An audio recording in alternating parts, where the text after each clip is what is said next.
आज का जो हमारा मेन टॉपिक है वो है न्यूक्लिक एसिड। और न्यूक्लिक एसिड में हम आज बात करेंगे इसकी सेकंड टाइप की। और इसकी जो सेकंड टाइप है वो हमारे पास क्या होती है जी, आरएनए। अगर हम बेटा इसके नेम से स्टार्ट करें तो हमारे पास जो आरएनए होता है, आरएनए का मतलब बेसिकली क्या होता है, राइबो न्यूक्लिक एसिड। अब हम इनको राइबो न्यूक्लिक एसिड क्यों कहते हैं, आप लोगों को बहुत अच्छे से आइडिया है कि इसका जो पेंटोज शुगर होता है, इसके पेंटोज शुगर के कार्बन नंबर 2 पे OH ग्रुप है वो प्रेजेंट होता है। तो पेंटोज शुगर के कार्बन नंबर 2 पे OH ग्रुप के प्रेजेंट होने की वजह से हम इसको किसका नाम देते हैं, हम इसको राइबो न्यूक्लिक एसिड का नाम देते हैं। अब हम इसके कुछ फीचर्स की बात कर लेते हैं।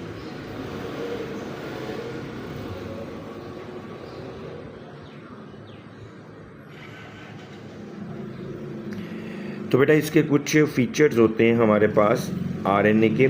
और नंबर 1 पे बेटा ये इसका फीचर जो होता है ये सिंगल स्ट्रैंड होता है हमारे पास। अच्छा, मैं आपको यहाँ पे ना साथ साथ कंपैरिजन पे भी बताता चलूँगा। बेटा ये एक तो इसमें सिंगल स्ट्रैंड होता है और डीएनए हमारे पास आपको पता है डबल स्ट्रैंड होता है। दूसरा फीचर ये है कि इसमें जो हमारे पास पेंटोज शुगर प्रेजेंट होती है वो बेटा कौन सी नेचर की होती है, वो राइबोज होती है। जबकि हमारे पास जो डीएनए है, डीएनए के अंदर वो कौन सी प्रेजेंट होती है, डीऑक्सी राइबोज है वो प्रेजेंट होती है। तीसरा पॉइंट है बेटा इसके अंदर जो नाइट्रोजन बेसिस हैं वो कौन कौन सी होती हैं। कहते हैं इनमें जो नाइट्रोजन बेसिस हैं, एडिनिन होती है, यूरासिल होती है, फिर इसमें साइटोसिन होती है और फिर इसमें गुआनिन होती है। जबकि हमारे पास डीएनए में इस यूरासिल की जगह हमारे पास जो डीएनए है इसमें इस यूरासिल की जगह क्या प्रेजेंट होती है, थायमीन प्रेजेंट होती है। अब क्योंकि बेटा ये सिंगल स्ट्रैंड और डीएनए डबल स्ट्रैंड होता है, लेकिन वो कहता है कि इसका जो ये सिंगल स्ट्रैंड है, ये देखें जी, जो ये 3 to 5 एंड ही होगा इसका भी, कहता है वो आपस में क्या करता है, वो आपस में कॉइल करता है। और कॉइल करने के बाद ये देखें ये सिंगल स्ट्रैंड है, ये कॉइल करने के बाद अपनी जो अपीयरेंस है वो डबल हेलिकल लेके आता है। मतलब ये है अभी भी, ये देखिए 3 एंड है, ये 5 एंड है। अभी भी ये सिंगल स्ट्रैंड था लेकिन इसने कॉइल इस तरह से किया है, फोल्डिंग इस तरह से की है, ऐसा लग रहा होता है कि शायद ये हमारे पास डबल स्ट्रैंड मॉलिक्यूल है। और फिर बेटा एक आपने एक क्लासेस में, जूनियर क्लासेस में कॉन्सेप्ट पढ़ा हुआ है, वो है सेंट्रल डोग्मा।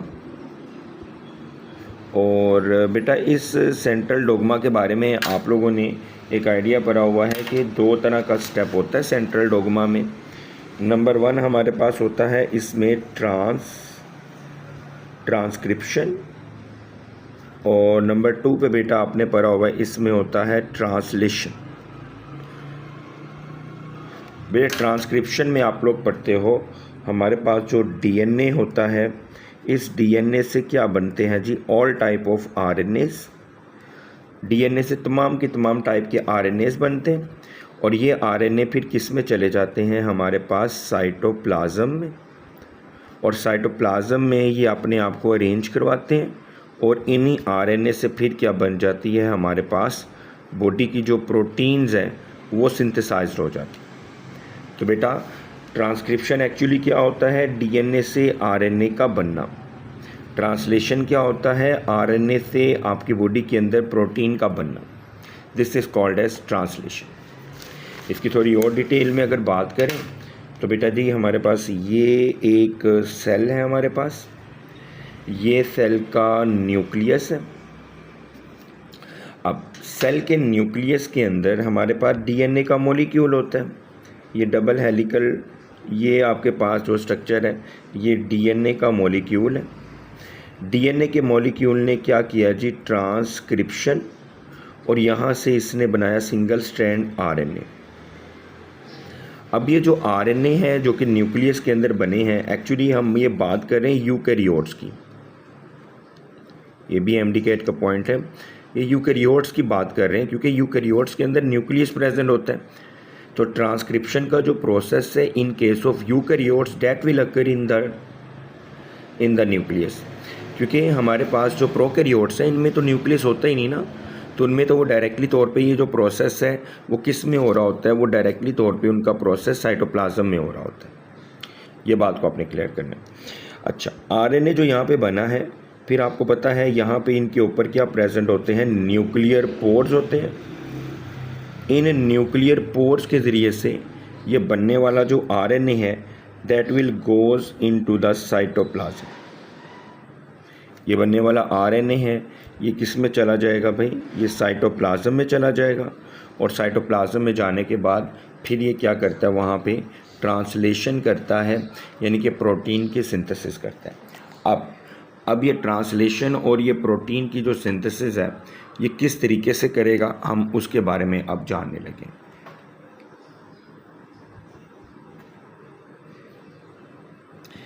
अब हमारे पास जो इस लिहाज से हम बात करते हैं टाइप्स ऑफ आरएनएस, कि हमारे पास आरएनए की कितनी टाइप्स होती हैं, तो हमारा नेक्स्ट पॉइंट है जी उसके बारे में, और वो है जी टाइप्स ऑफ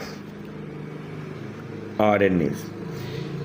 बेटा वैसे तो बेतहाशा टाइप्स के आरएनए होते हैं, लेकिन क्योंकि हम मेजरली डिस्कस कर रहे हैं तो बेटा हमारे पास थ्री टाइप्स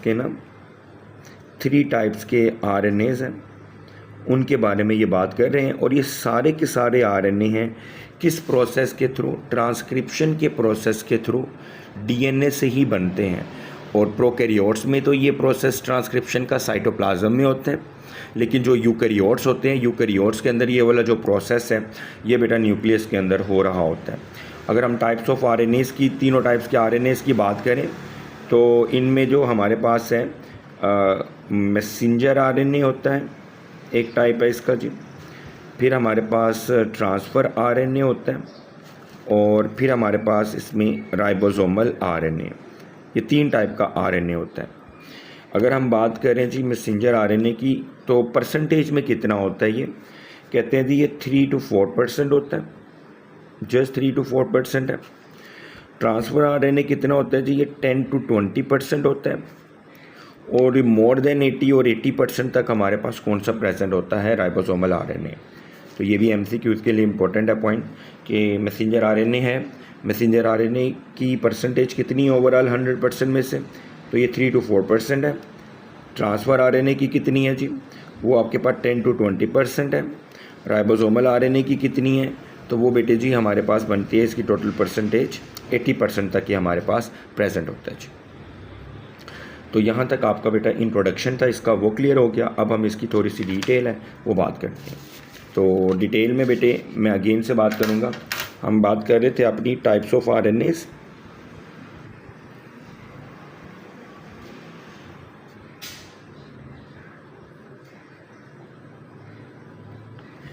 अब टाइप्स ऑफ आरएनएस में हमारे पास है जी, एक तरफ हम लिख देते हैं इसके फीचर्स, फिर है जी हमारे पास मैसेंजर आरएनए, नंबर 2 पे है जी ट्रांसफ़र आरएनए, नंबर 3 पे है जी हमारे पास राइबोसोमल आरएनए।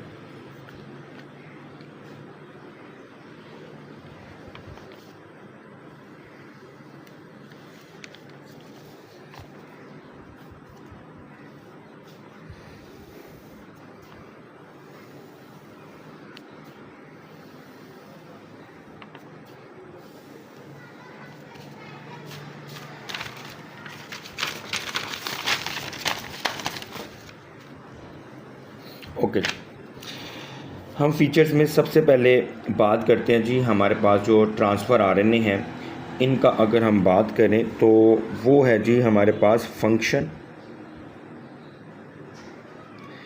तो बेटे हमारे पास जो मैसेंजर आरएनए है, मैसेंजर आरएनए का फंक्शन क्या होता है, वो कहते हैं दैट कैरी जेनेटिक इंफॉर्मेशन, ये कैरी करता है जेनेटिक इन्फॉर्मेशन को कहाँ से जी, डीएनए टू द साइटोप्लाज्म। और साइटोप्लाज्म के अंदर क्या प्रेजेंट होते हैं जी, साइटोप्लाज्म के अंदर प्रेजेंट होते हैं राइबोसोम्स, ये राइबोसोम्स के साथ जाके क्या करता है जी, अटैच होता है, और अटैच होने के बाद वहाँ पे बेटा किसकी सिंथेसिस करवाता है बेटा, प्रोटीन की। मतलब ओवरऑल क्या है, कहते हैं जी इसके पास सिर्फ और सिर्फ जेनेटिक इन्फॉर्मेशन है, वो जेनेटिक इन्फॉर्मेशन जिसके अकॉर्डिंग है प्रोटीन बननी होती है। अब आपको पता है प्रोटीन किसने बनानी होती है, अमाइनो एसिड्स ने। तो इसके पास वो इन्फॉर्मेशन है कि जिसमें कौन सा अमीनो एसिड है वो आके जुड़ेगा, और कब कब जुड़ेगा और कितनी बार जुड़ेगा, ताकि प्रोटीन की सिंथेसिस हो सके। तो जस्ट जो जेनेटिक इन्फॉर्मेशन होती है जो डीएनए से इसको मिली होती है, और उसके अकॉर्डिंग बेटा साइटोप्लाज्म के अंदर जो प्रोटीन की सिंथेसिस होनी होती है, ये बेटा फंक्शन होता है मैसेंजर आरएनए का। मैं इसका थोड़ा सा डिटेल भी इसके बारे बताऊंगा आपको, और ज़्यादा इसमें क्लैरिटी होगी। नंबर 2 है बेटा इसमें ट्रांसफ़र आरएनए। ट्रांसफ़र आरएनए का मतलब है कि जो मैसेंजर आरएनए की इन्फॉर्मेशन है, मैसेंजर आरएनए की जो इन्फॉर्मेशन है, इस मैसेंजर आरएनए की इन्फॉर्मेशन के अकॉर्डिंग इसने क्या लाने होते हैं, इसने ट्रांसफ़र करने होते हैं। क्या यहाँ पे ट्रांसफ़र करने होते हैं, अमाइनो एसिड्स, ताकि वो अमाइनो एसिड्स हैं वहाँ पे जाएं और किसकी सिंथेसिस कर सकें, प्रोटीन की। तो ये भी बड़ा सिंपल सा इसका एक पॉइंट था। मतलब ये क्या है, आपको बता रहा है कि मैसेंजर आरएनए के पास वो इन्फॉर्मेशन है जिसके मुताबिक अमाइनो एसिड ने अरेंज होने, और अमाइनो एसिड को जो अरेंज करने वाला आरएनए है वो कौन सा होता है जी, ट्रांसफ़र आरएनए। फिर अमाइनो एसिड्स अरेंज हो गए, ये एक अमाइनो एसिड अरेंज हो गया, ये दूसरा हो गया, ये तीसरा हो गया। आपको आइडिया है इन अमाइनो एसिड्स के दरमियान अब बॉन्ड बनना है, और वो बॉन्ड कौन सी नेचर का होता है, हमारे पास पेप्टाइड बॉन्ड होता है। तो एक्चुअली ये पेप्टाइड बॉन्ड को बनवाना और इन अमाइनो एसिड को जुड़वाना, ये किसका काम होता है, राइबोसोमल आरएनए का, and that is present actually in the ribosomes.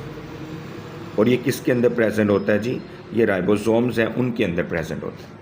तो बेटा हम पहला पॉइंट हमने डिस्कस किया, और पहला पॉइंट बेटा इसका कौन सा है जी, हमारे पास इसके फीचर्स में फंक्शंस क्या। मैसेंजर आरएनए के पास इंफॉर्मेशन है, जिस इंफॉर्मेशन के अकॉर्डिंग क्या होना होता है जी, जिस इंफॉर्मेशन के अकॉर्डिंग हमारे पास अमीनो एसिड्स ने अरेंज होने। फिर उस इंफॉर्मेशन के अकॉर्डिंग अमीनो एसिड्स को लाने वाला कौन होता है, ट्रांसफ़र आरएनए। और इनके दरमियान बॉन्ड बनवाने वाला कौन सा होता है, वो होता है हमारे पास राइबोसोमल आरएनए है, जो इनके दरमियान बॉन्ड बनवाते हैं। मैं इसको थोड़ा सा और डिटेल में आपको बताऊंगा ताकि आपको और ज़्यादा अच्छे से इसकी क्लैरिटी हो जाए। बेटे जी ये हमारे पास एक सेल है, ये ओवरऑल एक सेल है, और ये सेल का बेटा जी हमारे पास एक न्यूक्लियस है। अब आपको पता है सेल के न्यूक्लियस के अंदर क्या प्रेजेंट है, यूकैरियोट की बात हो रही है, तो इसके अंदर प्रेजेंट है जी हमारे पास ये डीएनए प्रेजेंट है। अब हमें एक आइडिया है, यहाँ पे एक प्रोसेस हुआ और इस प्रोसेस को हमने कहा ट्रांसक्रिप्शन। ये प्रोसेस ट्रांसक्रिप्शन कहलाता है। कहते हैं जी इस ट्रांसक्रिप्शन के नतीजे में यहाँ से आरएनए बने, और आरएनए तीनों टाइप के बने, मैसेंजर आरएनए भी बना, राइबोसोमल आरएनए भी बना, और ट्रांसफ़र आरएनए भी बना। कहते हैं ये बनने के बाद यहाँ पे न्यूक्लियस के ऊपर पोर्स प्रेजेंट होते हैं, और इन पोर्स को हम किसका नाम देते हैं, these are called as nuclear pores. तो न्यूक्लियस के ऊपर जो ये पोर्स प्रेजेंट हैं, these are called as nuclear pores. इन न्यूक्लियर पोर्स के थ्रू ये तमाम टाइप के आरएनए हैं, they goes in the cytoplasm, ये साइटोप्लाज्म में चले गए। अब आपको ये भी पता है कि हमारे पास बेटा जो अमाइनो एसिड्स हैं, अमाइनो एसिड्स आपने पढ़ा था, वैसे तो ओवरऑल 170 टाइप्स के होते हैं, लेकिन इन 170 टाइप में से जिन्होंने हमारे पास प्रोटीन की सिंथेसिस करवानी है वो हमने पढ़ा था नॉर्मली 20 अमीनो एसिड्स होते हैं। अब ये सारे के सारे अमीनो एसिड्स ये कहाँ पे प्रेजेंट होते हैं, तो कहते हैं these are present in the cytoplasm, ये साइटोप्लाज्म में प्रेजेंट है। अब इन अमीनो एसिड्स के नेम है, जैसे कि ग्लाइसिन है, एलिनिन है, ग्लूटामिक एसिड है, वेलिन है, लेकिन मैं आपको जस्ट समझाने के लिए इनको नंबर दे रहा हूँ कि हमारे पास अमीनो एसिड 1 है, 2 है, 3 है, 4 है, 15 है, 19 है, 20 है, सो ऑन। ये सारे अमीनो एसिड एक्चुअली किस में प्रेजेंट है, साइटोप्लाज्म में। अब ज़रा बात को देखिएगा, हमारे पास मैसेंजर आरएनए आया, ये देखें जी, ये जो मैंने ड्रॉ किया है this is actually the messenger RNA, ये हमारे पास एक मैसेंजर आरएनए। अब इस मैसेंजर आरएनए के ऊपर आके किसने अटैच होना है? राइबोसोम ने आके अटैच होना है। अब बेटे ये जो मैसेंजर आरएनए था ना, इस मैसेंजर आरएनए के पास क्या था जी? इस मैसेंजर आरएनए के पास जेनेटिक कोड थे। ये मैं एक वर्ड लिख रहा हूँ यहाँ पे, जेनेटिक कोड। अब इस मैसेंजर आरएनए को ये जेनेटिक कोड कहाँ से मिले हैं? इसको ये मिले हैं डीएनए से। इन जेनेटिक कोड का फंक्शन क्या है? इनके ऊपर इंफॉर्मेशन है, जिस इंफॉर्मेशन के अकॉर्डिंग किसने आके जुड़ना है जी? अमाइनो एसिड ने। मतलब हर जेनेटिक कोड के पास एक ख़ास इंफॉर्मेशन है कि भाई ये वाला अमाइनो एसिड लाओ, ये वाला लाओ, ये वाला लाओ। अब वो जेनेटिक कोड एक्सपोज कब होता है? जब राइबोसोम उस जेनेटिक कोड के ऊपर जाके अटैच हो गया। फिर यहाँ पे भी कोड है, फिर यहाँ पे भी है, फिर यहाँ पे भी। अब राइबोसोम क्योंकि इस जेनेटिक कोड के ऊपर जाके लग गया, ये मैसेज एक्सपोज हो गया। सपोज करें इस मैसेज के ऊपर लिखा हुआ था कि भाई यहाँ पे कौन सा अमाइनो एसिड आना है? 1 वाला अमाइनो एसिड आना है। अब ये इन्फॉर्मेशन किसके पास से निकली? मैसेंजर आरएनए के पास। और वो इन्फॉर्मेशन क्या है जी? अमाइनो एसिड 1 यहाँ पे ला के अटैच करवाएं। अब इस अमाइनो एसिड 1 को यहाँ पे ला के जो अटैच करवाना है, उसके लिए दूसरा आरएनए है। वो क्या है जी? ट्रांसफ़र आरएनए है। वो ट्रांसफ़र आरएनए क्या करेगा? वो जाएगा जहाँ पे अमाइनो एसिड नंबर 1 पड़ा हुआ है साइटोप्लाज्म में, वो उसके करीब जाएगा। उसके करीब जाके उसको अपने साथ क्या करवा लेगा? अटैच करवा लेगा। जैसे ही ट्रांसफ़र आरएनए ने इसने अमाइनो एसिड 1 को अपने साथ अटैच करवा लिया और फिर ला के इसके ऊपर क्या करवा देगा? लैंड करवा देगा। ये ले जी, ये अमाइनो एसिड 1 आ गया। अब क्या होगा? अब राइबोसोम मूव करते करते बेटा इस पॉइंट पे आएगा। ये ले जी, यही राइबोसोम था जिसने मूव किया, इस पॉइंट पे आया। इसमें पहले से ही एक आपके पास क्या प्रेजेंट है? Amino acid. एक और जेनेटिक कोड एक्सपोज हुआ, उसके ऊपर था जी हमारे पास अब अमाइनो एसिड नंबर 2 लेके आए। तो बेटा ये जो अमाइनो एसिड नंबर 2 है, इसके लिए एक अलग ट्रांसफ़र आरएनए है। लेट्स सपोज दैट वो यहाँ पे पड़ा हुआ है, तो एक और ट्रांसफ़र आरएनए है, वो जाएगा अमाइनो एसिड नंबर 2 को अपने ऊपर क्या करवाएगा? अटैच करवाएगा। जैसे ही अमाइनो एसिड नंबर 2 को अपने ऊपर इसने अटैच करवा दिया, ये लें जी, ये अमाइनो एसिड नंबर 2 को इसने अपने ऊपर अटैच करवा दी। फिर ये राइबोसोम मूव करते करते अगले पॉइंट पे आएगा। तो यहाँ पे अभी तक आपने देखा है मैसेंजर आरएनए का फंक्शन, कि उसके पास इंफॉर्मेशन है कौन कौन सा अमाइनो एसिड लेके आना है, और उन अमाइनो एसिड को ट्रांसफ़र करने वाला कौन है? Transfer RNA. अब बेटा इन अमाइनो एसिड के दरमियान आपको पता है बॉन्ड बनता है, जिसको हम पेप्टाइड बॉन्ड कहते हैं। वो कौन बनवा रहा है? राइबोसोमल आरएनए, जो इनके दरमियान में इस तरह से बॉन्ड बनवा रहा होता है। मैं इसको थोड़ा सा दोबारा डिटेल से आपको लेके चलूँगा। बेटे हमारे पास था, ये देखें, ये था मैसेंजर आरएनए। इस मैसेंजर आरएनए के ऊपर ना जेनेटिक कोड लगे हुए हैं, और ये जेनेटिक कोड इसको मिले हुए हैं डीएनए से। इन जेनेटिक कोड के अंदर इंफॉर्मेशन है कि कौन कौन सा अमाइनो एसिड है वो आएगा। अब बेटे यहाँ पे आके इसके साथ क्या अटैच होता है? राइबोसोम है, वो इसके साथ आके अटैच हुआ। उसके ऊपर मैसेज था कि अमाइनो एसिड 1 लेके आओ। तो उसको लाने वाला कौन होता है? Transfer RNA. वो ट्रांसफ़र आरएनए अमाइनो एसिड 1 को यहाँ पे ला के अटैच करवा देगा। फिर बेटा ये राइबोसोम है, ये मूव करते करते यहाँ पे आ गया, ये अगले पॉइंट पे। इसके पास पहले से एक अमाइनो एसिड जुड़ा हुआ है। एक और इन्फॉर्मेशन आई कि अमाइनो एसिड 2 लेके आओ। एक और बेटा हमारे पास क्या होता है? ट्रांसफ़र आरएनए है, वो अमाइनो एसिड 2 लेके आता है यहाँ पे। अब दोनों अमाइनो एसिड के दरमियान जो बॉन्ड बनना है, जिसको हम किसका नाम लेते हैं? पेप्टाइड बॉन्ड, वो बनवाने वाला कौन होता है? वो होता है जी राइबोसोमल आरएनए। अब हम चलते हैं वापस बेटा इसमें इंफॉर्मेशन की तरफ। तो बेटे जी हमने ये बात किया कि जो मैसेंजर आरएनए है, इसके पास वो इंफॉर्मेशन है जिसके अकॉर्डिंग हमारे पास अमीनो एसिड्स हैं वो अरेंज होने होते हैं। ट्रांसफ़र आरएनए ने उस इंफॉर्मेशन के अकॉर्डिंग अमीनो एसिड को ट्रांसफ़र करना होता है, और राइबोसोमल आरएनए ने क्या करना होता है? इसके अकॉर्डिंग प्रोटीन है, यानी कि पेप्टाइड बॉन्ड है, वो इनके अंदर क्या करना होता है? बनाना होता है। तो होपफुली जी आपको ये पहले वाला जो इसका पॉइंट है वो बेटा 100% है, वो आपको क्लियर हो चुका होगा। नंबर 2 है बेटा जी, इसकी जो फीचर है वो है जी इसकी लेंथ। तो लेंथ की अगर बात करें तो बेटा ये जो हमारे पास मैसेंजर आरएनए है, मैसेंजर, क्योंकि ये मैसेंजर आरएनए का पॉइंट है, कहते हैं जी मैसेंजर आरएनए की जो लेंथ है ना ये वेरिएबल होती है। लेंथ है मैसेंजर आरएनए की जनाब वेरिएबल, और कहते हैं ठीक है ये वेरिएबल लेंथ है, ये वेरिएबल लेंथ किसके ऊपर डिपेंड कर रही है? तो कहते हैं कि ये जो वेरिएबल लेंथ है, लेंथ इसकी वेरिएबल है, ये डिपेंड कर रही होती है number 1 size of gene, gene का साइज क्या है, नंबर 2 साइज ऑफ प्रोटीन